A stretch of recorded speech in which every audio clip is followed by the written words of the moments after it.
Привіт, це Бігус.Інфо, мене звати Анастасія Усенко. І як ви думаєте, що потрібно для того, аби зібрати інформацію про російського окупанта, який прийшов з війною в Україну?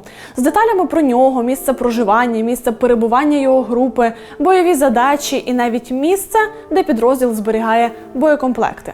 Ні, для цього не обов'язково бути співробітником спецслужб. Достатньо мати трішки часу і анкету на сайті знайомств. Так, ви все правильно зрозуміли. Сьогодні ми детально розкажемо про російських окупантів, які злили дуже багато інформації про себе і свої підрозділи дівчинці, з якою листувалися впродовж кількох тижнів.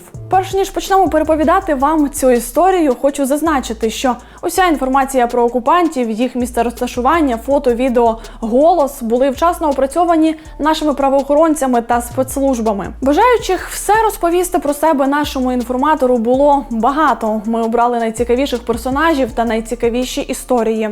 Це не формат йобул війни, відтак зосереджуватися на локаціях, друзях чи позавоєнному побуті рашистів сьогодні не будемо. У нас тут дещо інша задача. Завдяки купі аудіо та відеоповідомлень ми спробували скласти модус операнді окупантів, щоб зрозуміти, що в біса з ними не так. Спойлер – все. Поїхали! Отож, починаємо. Сашка, 21 годік, проживає у Донецьку. Воює за незаконне збройне формування батальйон Кальміус так званої Донецької Народної Республіки, яке входить до першого армійського корпусу армії Росії. Кальміус – це артилерійський підрозділ особливого призначення. У 2015-му саме цей батальйон обстріляв лікарню у Донецьку. А у 16-му невідомі патріоти зробили хорошу справу. Ватажка цієї бригади було ліквідовано за дуже незрозумілих та вкрай загадкових обставин. Початок травня. Сашка показує фотографію системи залпового вогню «Град», з якої він обстрілює українські позиції. Ось цю машину.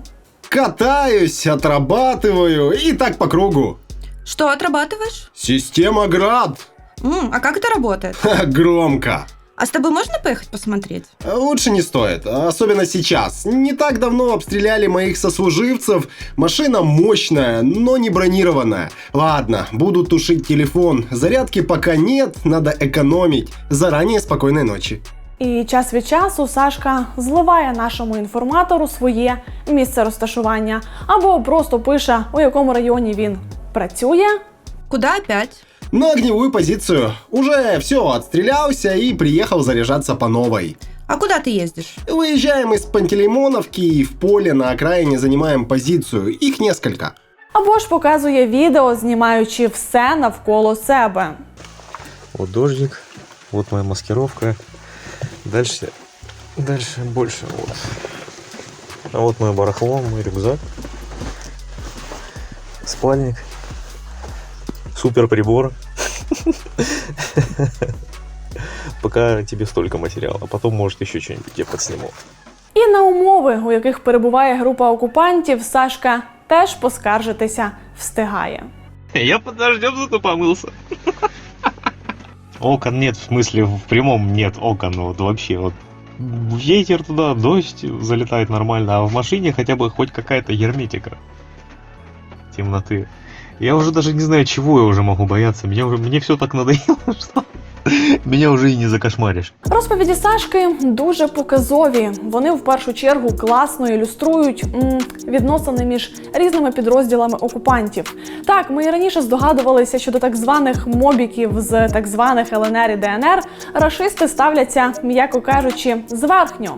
Їх ще гірше забезпечують, кидають в очевидні м'ясорубки і, схоже, вважають їх розхідним матеріалом. Так отож, і от Сашка це ставлення не лише підтверджує, але ще й дуже художньо ілюструє. Уявіть, лє дощ та й взагалі погода така, що гарний господар собаку на вулицю не вижене. На облаштоване місце базування батальйону так званої ДНР проїжджають росіяни і виселяють батальйон так званої ДНР в ліс. Під дощ, бо російським солдатам хочеться комфорту і тепла. Помнишь, я тебе говорил, что с другого места нас выгнали другие зеленые человечки? Мы этим парашникам, нехорошим, так сказать, редискам, вредным, Немного подарков оставили перед отъездом, чтобы они, так сказать, больше не обижали подразделение Кальмиус. И мстя наша была жестокой и очень противной. Вот это отношение, даже между подразделениями, ну какое-то конченое. Делаем одно дело, а поднасрали нам очень сильно и неприятно. І от Сашка в деталях описує, як ДНРівський підрозділ вирішив помститися російським солдатам. Короче, мы сделали типа бомбу. Бомба, но не бомба. К двум нерабочим ракетам провода припаяли. Сделали крест могильный. Думали еще послание оставить, ну ладно. Ну чисто там провода такие запаянные, там еще одну хрень прикрутили. Не знаю, был бы какой-нибудь старый будильник с таймером, вот вообще была бы песня. Буде дуже іронічно, якщо рано чи пізно вони просто почнуть стріляти одне одного. З похмілля, наприклад, окупанти п'ють часто, дуже часто. Ми неодноразово бачили докази. Та он, чого далеко ходити, у Макса в архівах Йобл є кілька класних фото і відео на тему «Рашисти і чекушка». Сашка цю тезу підтверджує і, прямо не соромлячись, розповідає співрозмовниці на сайті знайомств. Романтик. Пришел он, чуть-чуть незадолго до начала этой дырявой спецоперации. Ну, короче, блядь, этот малолетний пиздюк нажрался в слюне. Ему, короче, выписали леща, дали сторонам подсрачника. О, бабах. Короче, связали этого полудурка, закинули в комнату. И мы начали работать. Походу, пока мы работали, прикинь, этот малолетняя бухая мразь убежала. Звернули увагу? Дирява спецоперація. Здається, бійці так званої ДНР, заради яких формально Росія і почала вторгнення, якось не дуже вірять у процес. Я под обстрел попал, и теперь на новом месте. Бункер времен СССР. Туалет там, да? Да. Сральник, вот он, да. Вот он? Да, надо его. Вот он, да? Так. Здесь главпетух, ебать, живет, да? Але знаєте, що найважливіше і найсумніше тут водночас? Наступні дії Сашка демонструють, що військові самопроголошених ЛДНР будуть зводити туалети, терпіти зверхність росіян і навіть лишатися для них живим щитом за мізерні виплати для їхніх родин, аби лише продовжувати нищити українське. Ненависть до всього, що пов'язане з Україною. Ось ключ. Ну що, ще не вмерла? Тоді умирай.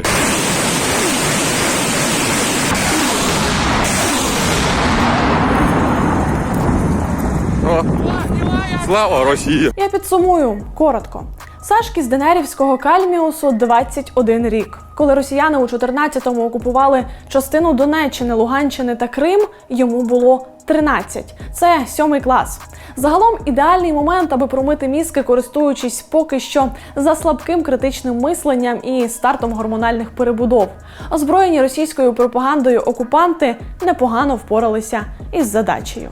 Наша Леся Іванова, до слова, зараз готує великий випуск саме про промивку мізків підліткам у так званих ЛДНР. І якщо раптом не хочете його пропустити, саме час підписатися на наш канал, якщо ви, звісно, ще цього не зробили. Тож замість навчання в університеті, створення власної родини і опановування якогось класного фаху, Сашка градами нищить Україну заради... Та, здається, він сам не дуже в курсі заради чого. Мабуть, заради того, аби росіяни вкотре прийшли і вигнали його звідкилясь. А ось Павел Волошанінов з Челябінську, солдат армії Росії. Ми не знали його прізвище, доки він не поділився ось цим фото. Тут добре видно шеврони Вооруженные силы России и Волошанінов П.Ю. Я скоро спать. У нас тут пипец. Несколько поселков просрали наши случайно. Сейчас отбивают. Будешь ночевать где-то в полях? Приехали на базу. А ще згодом Паша розповідає і про свої плани.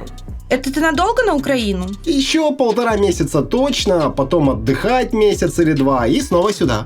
И как обстановка? Сегодня угледар начали брать, укрепления подземные выжигать начали, пока все по плану. Солдат Паша – типова жертва російської пропаганди, бо навіть з дівчиною на сайті знайомств він спілкується, використовуючи до гикавки знайомі тези з федеральних каналів. Таких епізодів декілька, але ось цей найбільш показовий, бо тут прям комбо. Им не дают эвакуироваться. Они живой щит, чтобы мы город не сравняли с землей вместе с нациками. Нацики это украинская армия типа? А то я не шарю.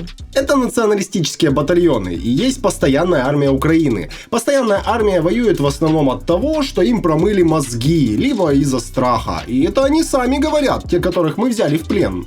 Їм, якщо ви раптом не зрозуміли, це місцевим мешканцям. Російський солдат щиро вірить в те, що українські військові не випускають їх з населених пунктів, аби росіяни їх не атакували. Я навіть не знаю, що сказати з цього приводу, але таки спробую. Росіяни розстрілювали евакуаційні автобуси, наприклад, з Бучі і Маріуполя. Атакували колони цивільних автомобілів, які намагалися виїхати з окупованих росіянами міст. Заборонили виїзд для мешканців тимчасово окупованих частин Запорізької і Херсонської областей, але в своїх же злочинах звинувачують українських військових. 21 травня. Павел розповідає про плани командування і куди відправляють його підрозділ. Мы скоро уезжаем. Куда? Северодонецк. А там что? Ну, сказали, брать его будем. Не знаю даже, когда назад. Ты уже уехал? Через 3 дня. Завтра буду в Волновахе. Волноваха зараз виконує роль тилового міста окупантів. Саме там на момент листування були розташовані основні найближчі до лінії фронту штаби ворога і зосереджена техніка. Ну а з Волновахи Павел показує відео з російськими танками, які обкатують і перевіряють на справність. І жаліється, що плани переносяться, бо українська армія не дає продвинутися ні на крок. Куда поехал? Еще никуда. Обстреляли нас сегодня ночью потихой. І ось тут має виникнути логічне питання. Окей, зазомбовані росіяни вірять в священний долг і боротьбу з нацизмом, сьорбаючи чай десь у Кехті чи Вологді. Але ж Павел вже тут. Павел сидить під обстрілами, і Павел бачить, що він і його колеги, м'яко кажучи, не тягнуть на роль освободітелей. То для чого це все? Капец, как мне не нравится ЗП тут. На 70 тысяч меньше, чем я в Сирии получал. А сейчас сколько? ЗП хоть оправдывает риск? Сейчас около 180. Вообще не оправдывает. Гроші. Їм обіцяли космічні виплати, і вони повелися. Навіть ці 180 тисяч, які взагалі не оправдують, для пересічного мешканця не Москви і не Пітера шалені гроші, які б він більше ніде не заробив. За даними Росстату, середня зарплата у Челябинській області, звідки Павел і приїхав, у лютому 22-го становила 43 тисячі рублів. Це в 4 рази менше, ніж платять зараз солдату. Я не беруся стверджувати, що всі, бо в поганому сенсі цього слова ідейних у Росії так само вистачає. Але я переконана, що переважна більшість окупантів таки їде за грошима, заради яких можна повірити і в священну місію, і в нацизм, і в будь-що інше. Ну і за класикою Павел теж намагається похвалитися технікою, якою окупанти обстрілюють українців, здаючи свої позиції. Я в Перевальске. Танчик стоит. Вот еще одна штучка спрятана почти. Співпадіння чи ні, але за кілька днів після того, як Павел поділився відео з локацією, де стоїть його група, він вже дуже сумним голосом розповідав про втрати. 2 товарища сегодня обгорели. С противотанковой управляемой ракетой в них попали. В больнице сейчас лежат. Потом на другом направлении. Один товарищ 200, 2 других 300. І ні, ось це не змушує Павла задуматися, уявити себе на місці одного 200-го товариша, ну бо командири знаходять для таких, як Павел, дуже мотивуючі слова. Обережно, зараз буде огидно. І в цій огидності вкотре проявляється мерзенна російська сутність. Домой пока на отпуск не отпускают? Не, сказали к октябрю. А семью повидать? Такие вот командиры. Старший начальник сказал, что, мол, мы с тобой приедем с 3 хохлушками и оравой детей за спиной. Родным скажем, что заработали. Фух, ледь не забула. Павел поділився з нашим інформатором своїми фоточками і номером телефону. Связь очень плохая. Можешь позвонить мне. А ты где? На войне, под Запорожьем. Под Запорожьем это где? Точнее, не имею полномочий докладывать. Це пише Саша Захарченко. Ні, той не воскрес. Це інший. Йому 20 і він воює за так звану ДНР. Спочатку Саша був скромним, нічого про себе не розповідав, і його єдиним бажанням було повернутися додому. Как дела? Потихоньку. А твои? Тоже ничего, правда, домой хочу. Моему уже 4 было, 26 апреля, а я в окопе сидел в это время. Але вже за кілька днів Саша почав проявляти справжнього себе і заспамив фотографіями усе. Складається враження, що окупант приїхав на фотосесію, а не на війну. Ну от дивіться. Саша, Саша, ще Саша, знову і знову Саша. Захарченко настільки розслабився, що забув про «не имею полномочий докладывать». А ты в каком селе сейчас? Скоро еду в Чубаревку. Це Запорізька область, кілометрів 10 до лінії фронту у Пологівському районі. Думаю, дістати можна. Саша і його товариші могли б скласти гідну конкуренцію TikTok армії Кадирова. Не лише за кількістю фотосесій і відеозйомки, але і за рівнем інтелекту. Ну, ось вони щось вибухово засипають у відстріляний снаряд граду і підпалюють це. Вот как мы в армии страдаем хуйней, блядь. Да. Да ты побольше подсыпь. Да я все высыпал. Всё? Побольше, там побольше. Или может с этой турбины ебанем? Да давай.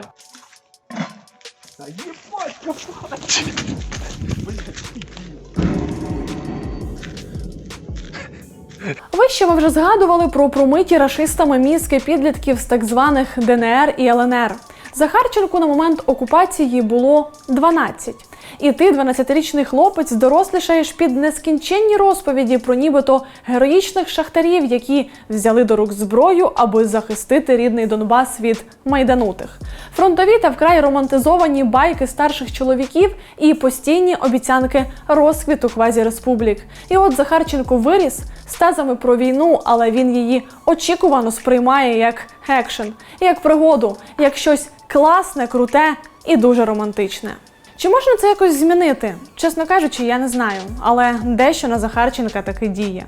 А там по месту девочек нет, что в интернете знакомишься? Ха-ха, да как-то ради своей безопасности лучше не стоит. И как-то те, которые кричали «сдохните», как-то не хочется с ними общаться. Дівчатам з Запорізької області респект. Сподіваюся, що коли Саша чутиме «здохніть» ще частіше, то задумається ще міцніше. Я не певна, що тут потрібен якийсь фінальний висновок, бо портрети окупантів і так доволі красномовні. Вони не лише допомогли українським спецслужбам зібрати чимало корисної інформації, вони також продемонстрували нам себе. Їх цікавлять гроші, у них багато алкоголю, вони жаліються на погані умови і взагалі виглядають відверто недалекими. І тут я маю наголосити, що попри це їх багато, їх дуже багато. У них купа зброї, величезне фінансування і основний об'єднуючий фактор – ненависть до всього українського. Тож так, вивчати і роздивлятися їх під мікроскопом потрібно, це важливо, але ні. Недооцінювати і сподіватися на ще тотальніший алкоголізм і на те, що вони всі самі себе раптово підірвуть саморобними снарядами, точно не варто. Таких Паш і Саш буде ще чимало, і ми всі повинні долучатися до боротьби.